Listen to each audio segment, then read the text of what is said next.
প্রেমিকদের বাসায়। প্রেমিসের কি আজকে বার্থডে। তুমি কি সারপ্রাইজ দিতে যাচ্ছ? হ্যাঁ। কি নিয়ে যাচ্ছ? কেক। তুমি কি চুপি চুপি যাচ্ছ? হ্যাঁ। প্রেমিসকে চমকে দিবে? তাহলে চলো। চলো। চোরের মতো যাচ্ছে কেন? চোরের মতো যাচ্ছে কেন?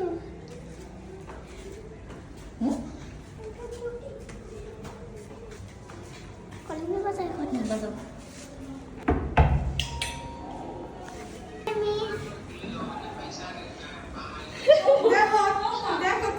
যাও, যাও, যাও, যাও, যাও। মিসকে সারপ্রাইজ দিতে আসছে। রাখো এখানে, রাখো কেক রাখো। লাইটও তো নাই বাইরে, লাইটটা ফিউজ হয়ে দাও গেছে। ফুলটা দাও মিসকে। Thank you miss. ওয়েলকাম। আমার বোন আমার কত কি আমার ভালোবাসে।